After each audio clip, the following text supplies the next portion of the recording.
What's up, YouTube? NBA Jerry here. I hope everybody had a great weekend. I know I did. What a All-Star weekend we had. For the All-Star break, it was great, man. I know the players appreciated it, getting the rest. This season is crazy, man. You're talking about 66 games in 120 something days, man. That's a rigorous schedule for these guys. So it was a good break for them. I enjoyed all the competition. I know a lot of people talk bad about the dunk contest and everything else. I mean, what else you want these guys to do, man? They got to use props now. Pretty much every regular dunk without props and all these different antics have already been done, So I'm enjoying it. I think the young guys came out and put on a show, and I think they picked the right winner. The three-point contest was fun. You got a power forward, probably the best power forward in our league today, Kevin Love. He won the three-point, competition. The rookie game was great. Celebrity game was fun. The shooting stars, the skills competition, everything was great. Great weekend. Now let's talk about the All-Star game real quick. That was a strange game. It's like normal. They come out and first three and a half quarters, it's all pretty much a pickup game. Alley-oops thrown off the backboard, no defense, and then 5 or 6 minutes left in the game, they lock down and play defense. And LeBron James put on a show. Kevin Durant put on a show.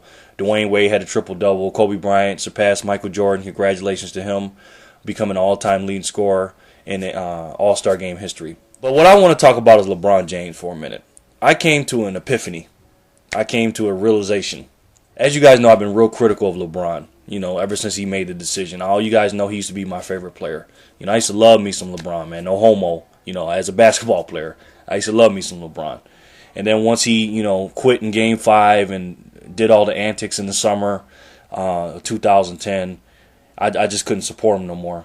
And ever since then, I've watched every single game he's played in, all the All-Star games, regular season, the playoffs last year, the finals. I've watched every game since the decision, just like I did before. He still was my favorite player to watch. But I never went for him. I never was rooting for him after the decision. But during the All-Star game, I came to a realization that LeBron James is my favorite player. He still is. I think I was just mad at him because in the All-Star game, I was actually rooting for him. Now, it might have just been for the All-Star team because I wanted the East to win because I live on the East Coast. So I always go for the East. Maybe it was just that. I don't know. I got to see what happens when the Miami Heat play. I don't know if I'm still going to be cheering for him. But he was my favorite player that night in the All-Star game. And I was so mad when he threw that cross-court pass. And I want to talk about all the backlash he's been getting from the All-Star game, man. This guy can't win, can he? I mean, geez, man. He can't do anything right. I mean, he's the single reason to me. And, of course, Durant and Blake Griffin, all those guys played well and did some incredible plays, but he made that game competitive. He made that game fun to watch. He put on a show. He was the best player to me by far. And that's no disrespect to Dwayne Wade, Dwight Howard, Kevin Durant, Kobe Bryant. None of those guys are great players. But LeBron James is head and shoulders above this league. He is by far, in my opinion, my IC, the best player in the NBA. You talking about? I mean, look at the shots he was making. Look at how easily he does things. This guy is physically on another level than everybody else, and his talent-wise too. Of course, a lot of people are going to talk about his late game failures. He failed. Even though he brought the team back and basically put the team on his shoulders in the All-Star game. Because in the All-Star game, you see who's the best player. You talking about the 24 best players in the world, for that weekend, all on the same team, and he pretty much said, "Hey, well, I'm the man here," and he hit all the 3-pointers. But to me, I think he should have took that last three. It was a good play at first, when he gave it to Deron Williams coming off the screen out of the timeout, and Deron Williams missed the shot. He should have made it. He missed it. Then the ball fouled around, and then Deron Williams ended up getting it back to LeBron. And what LeBron did is when he got it, he initially saw Dwayne Wade at first, but then he dribbled again, and then he threw it, and then he got the ball intercepted. He waited another second after he saw him the first time, and I do that too. I've been playing some pickup ball lately and stuff like that, and I'm trying to make a comeback. I haven't played ball in a while, and I've done that too, man. I actually did that yesterday. I seen a guy open, and then I waited for a second, and then I passed it, and then I got the ball intercepted. I was like, dang. So I understood how he felt on that, and he wished he had that back. But at the end of the day, if it wasn't for LeBron James, the All-Star game, those last 5, 6, 7 minutes wouldn't have been exciting, and the East All-Stars definitely wouldn't have came back if it wasn't for LeBron. So I'm not going to give him too much. I'm not going to go off on him too much about it because, hey, at the end of the day, it is an All-Star game. But he was mad about that. I mean, to say that he's not competitive. I mean, after the ball got stolen and he came out of the timeout.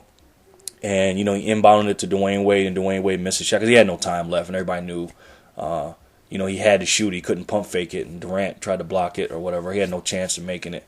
LeBron James immediately went to the bench. He went over there to the bench. He didn't want to talk to anybody. He was mad, boy. He was not happy about that. And, of course, Craig Sager comes right over there to him, all in his face, asking him stupid questions. I didn't like how he stated some of the questions to him because I was kind of mad too because I know how it is. When you, even in a pickup game, because I'm competitive too, when you lose, you don't want to talk to anybody for a couple of seconds. Because usually you slap hands, and I'm not saying you shouldn't slap hands and stuff. I'm not saying that. But just for a few seconds, if you're a very competitive person, you just don't want to do it, even though I know you should. I lost a game the other day, and I was pissed, man. I was pissed off, and, I played good and everything. And he was like, hey, man, good game. And I didn't slap his hand for a second. I was just mad. Then I walk up out of it, and then I, slapped his hand after that. But it's crazy. LeBron can't win for losing. But let's talk about this MVP race. LeBron James, to me, is the best player in the NBA, and by far he's having one of the most incredible seasons stat-wise that this league's ever seen, and that's including Michael Jordan and Wilt Chamberlain. Everybody knows about the efficiency rating and the points per game and the rebounds and the assists and how he's playing on offense and defense and everything else. But this is what I said about LeBron going to the Miami Heat. This is why I didn't like him going to Miami, because he went to another man's team. And here's what I mean. I've said this before. I'll say it again. LeBron James is the best player on the Miami Heat, but it's Dwayne Wade's team, and I'm going to tell you guys why.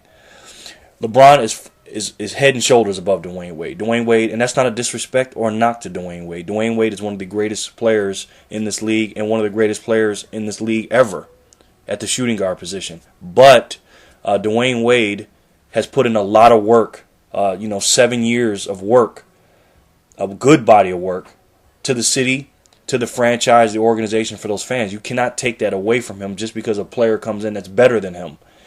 He's the leader and he's the best player, has been the best player for the last 7 years, and he's the franchise player. Now, if Pat Riley came and had to trade one of them and had to do it, of course he'd trade away Dwayne Wade for LeBron. You're talking about a guy that's 3 years younger, LeBron, 4 inches taller, bigger, stronger, faster, quicker, and better.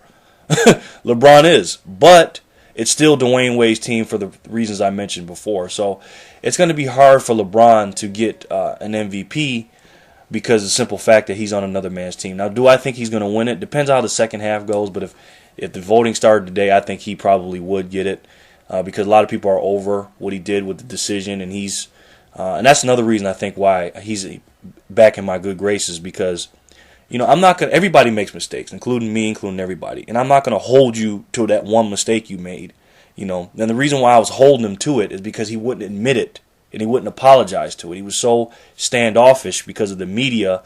He turned into a bad guy and he didn't apologize for what he did. And now, lately he's been coming out and saying he's sorry for what he did and he wish he could do it differently and stuff like that. I know he, raised money for the kids and I commend him on that, but he could have did it a different way. And he said that. So if he's willing to let bygones be bygones with what he said to Dan Gilbert about Dan Gilbert in Cleveland and the city and all that, I'm willing to do that too. So I'm going to let that go. And LeBron James, as of now, as I'm recording this, is my favorite player again in the NBA. Now, am I a Miami Heat fan? I don't know about all that, but I definitely think he's the best player and he's my favorite player right now. But back to the MVP race. It depends on what your criteria is to me. Because at the end of the day, the MVP is a matter of an opinion. It's not a fact, folks. The only time it's a fact is when somebody wins. When you go back and say, hey, Michael Jordan has 5 MVPs. That's a fact. Kobe Bryant has 1 MVP. That's a fact. LeBron James has 2 MVPs. That's a fact. But the only reason it's a fact because people had their opinions in their voting. And that's the only reason it became a fact. So at the end of the day, the MVP voting is an opinion, and everybody's different. Depends on what your criteria is. Some people will say, hey, who's the best player in the league? Who had the best season? To me, that's what I go by. I go by who is the best player having the best season. Who's having the best season? And to me, and I said this before and I'll say it again, LeBron James was the MVP last year. That's no knock on Dwight Howard, who I think he came in second, and Derrick Rose, who ended up winning it. And then you got people that go by who's more important to their team. Like if you hypothetically took this player A off of this team or player B off of this team, which team would be better? Like for instance, let's talk about the elephant in the room: Kevin Durant and LeBron James. Take Kevin Durant off the Oklahoma City Thunder. Take LeBron James off the Miami Heat. Which is the better team? The Russell Westbrook-led Oklahoma City Thunder or the Dwayne Wade-led Miami Heat? That's up for debate. Depends on how you look at it. I would probably say the Miami Heat, because defensively they still would be great. They wouldn't be as good without LeBron, because LeBron to me is the most individually best defender in the NBA, and that's including Dwight Howard. He just is. He does everything on defense. Then if you take Kevin Durant away, the knock on Oklahoma City, they can't score without Durant, Westbrook, or Harden. So you're taking the big gun off, and they're not going to have a lot of scoring. Can they play defense with Perkins and Ibaka? And yeah, that can play. But where's the scoring going to come from? Westbrook can't be a distributor and a scorer at the same time. So I think his assists would definitely go down if Durant was there, and the scoring would have to go up. James Harden would come off the bench, and he would have to be a starter, probably. And his scoring would have to go up, and then how would their bench be? Their scoring would be lack. But the Miami Heat would still be a decent team. And they obviously wouldn't be as good without LeBron, but they still would be a decent thing. I would give the edge probably to the Miami Heat, just because of how great Dwayne Wade is. And this is obviously barring any injuries from Dwayne Wade. I would give it to that. So some people go by that. Some people go by, hey, who's more important to their team? And that's why Derrick Rose won last year, because he was more important, in a lot of people's opinion, than LeBron James was. He was more important to the Bulls, Derrick Rose, was to LeBron James, to the Heat. And you can argue that now. You can argue Dwight Howard's more important for the Orlando Magic than LeBron James, because LeBron James' team right now is loaded right now. I mean, you're talking about, you got Dwayne Wade, who's a top 5, 6, 7 player. You got Chris Bosh, who's a top 15, 20 player. Then you got the glue guy like Adonis Haslam, who's a very, very good role player. Hits the open jumper. He can rebound. He's tough. He's got leadership. I mean, this guy has, championship experience, playoff experience. Great glue guy, great team player. Then you got Joel Anthony, who's becoming a very good defensive player, shot blocker. So those guys can, gamble a little bit on the wings and stuff like that, because Joel Anthony can block shots, and he's a guy that doesn't need the ball at all. You don't have to give him the ball one time in a game, and he still can affect the game very, very effectively with his rebounding and his defensive presence. Then you got Mario Chalmers, who's to me is a very good defensive player. He's on the ball defense. You see what he did to Jeremy Lin. He's a knockdown 3-point shooter. He's a good leader too. He's an underrated player. That's pretty good. I'm not saying he's a top-notch point guard, but for the Miami Heat, playing with LeBron and Dwayne Wade, he's looking pretty good. And then you got Mike Miller. He was former Rookie of the Year. Very good player, great shooter, knockdown 3-point guy. He can pass, he can rebound, he can do a lot of things. Then you got Shane Battier. Obviously not as good as he was when he's with the Grizzlies, but hey, he's a knockdown shooter, great defensive player, team defensive player. Take charges. He's a good leader. He's a locker room, good character guy, good locker room guy. Great teammate. Then you got Norris Cole coming off the bench, who's a backup point guard, who's playing outstanding. So this team is stacked and is loaded. But at the end of the day, I'm not going to penalize, me personally, I'm not going to penalize a player for having one of the greatest seasons of all time just because his teammates are better than teammate B's players or whatever. So let me know what you guys think about that. Let me know who's your MVP. Let me know if the media is overblowing this stuff with LeBron James. Is he the best player or having the best season? What's your criteria of MVP? And let me know who your MVP is, and then let me know if I'm crazy for saying what I'm saying. All right? Thanks, guys. Take care of yourselves. I'll talk to you soon. And don't forget, if you can believe it, you can do it. Thanks for watching. You guys know I appreciate it. And remember, folks, always, always Treat people how you want to be treated, and everything will be okay. This is NBA Jerry, and I'll talk to you soon. Peace.